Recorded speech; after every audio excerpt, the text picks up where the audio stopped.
What is going on, everybody? You are watching Spectre React, and today we're reviewing Bad Batch Episode 5, titled Rampage. So, what you think about it? I think it's clear that the show has a lot more focus at this point. We're really getting to see a lot more of the galaxy and the politics. I think it's great. Yeah, I'm enjoying it a lot too.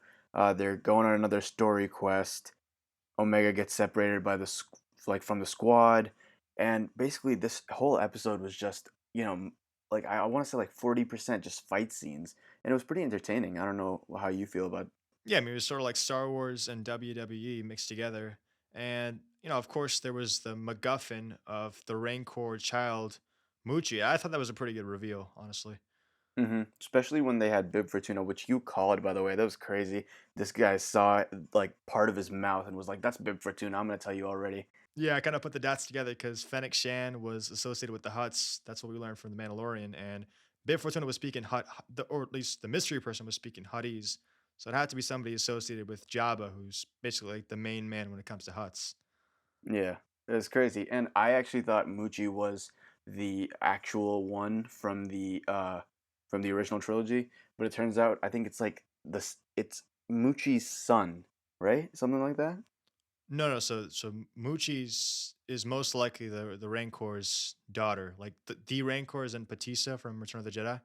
Oh, I see. Okay. So yeah, that was what was confusing to me, but that's interesting. I like how they're plugging all this older stuff, and I'm really glad that they're doing it because it gets like the OG fans a little hyped. I think the one concern I have with that is that if there's too many callbacks, it can make the galaxy seem small at times. But I think they have a good balance between novel content and throwbacks. So far, so good. I'm enjoying it. The thing is, it's so short. That's my criticism. It's so short that I really wish they had done a more 40-minute thing, but I guess, they're making up with quantity. They're like 15 episodes or something crazy like that, right?